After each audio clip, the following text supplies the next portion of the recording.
Ammunition! Battalion!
Chairperson of PCS, Director of Chief Nursing Matters, Mr. Olajire. Olùwàṣọ bí a ṣe fún ní àwọn òwe alága Chief Mrs. Princess Asisa Ọláṣadé Àbẹ̀wò wọ́n ti wà lọ́dọ̀ wa o. Bẹ́ẹ̀ ni mo kí màmá mi Alhaja Chief Mrs. Sarata láì àgbẹ̀bọ̀.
Àwọn òye ẹjọ́ tẹ́tẹ̀tẹ́lẹ̀. Bọ́lábọ́lá mo ti ní ojú gbogbo olówó wa. Ó sì ń tẹ̀lé nínú wa. Bọ́lábọ́lá ní àgbà ẹ̀rọ ọ̀pọ̀ Tinubu. Ààrẹ bí a ti wá, Bọ́lá ní ààrẹ Tinubu.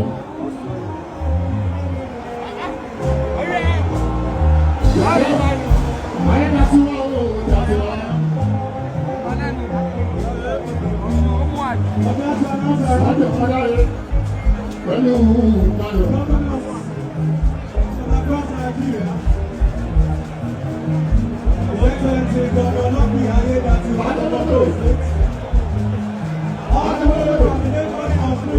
Láti jásí gómìnà.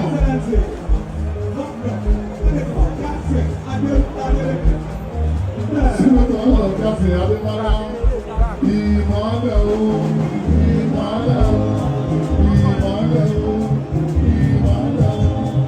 Ẹ̀fà ìwò ìmọ̀lẹ̀, ìmọ̀lẹ̀, ìmọ̀lẹ̀, ìmọ̀lẹ̀,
ibi tí àwọn gbẹdadé yóò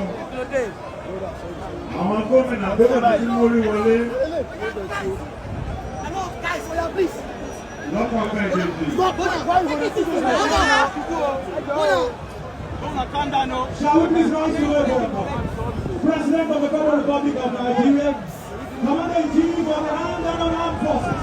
Please welcome His Excellency, President Bola Ahmed Tinubu, GCFI, the Lord City Ward. Welcome, Your Excellency.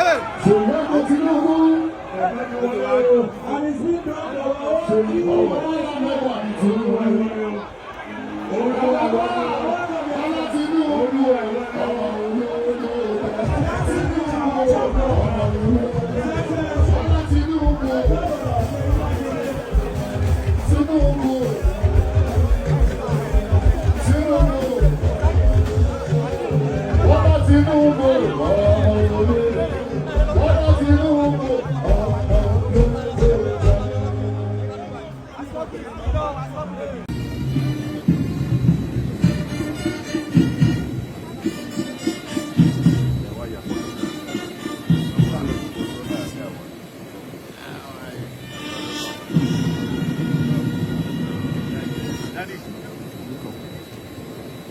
Thank you, Excellency.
media representative from PCOS, chairperson of PCOS, director, chief nursing matters, Mr. Olajire.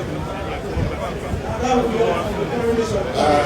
Olùwàṣẹ bí a ṣe fún ní àwọn òwe alága chief mrs princess Aziza Ọláṣadé Àbẹ̀ó wọ́n ti wà láwùjọ wa o bẹ́ẹ̀ ni mo kí màmá mi alhaja chief mrs Sarata láì àgbẹ̀bọ̀.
Every month I bet you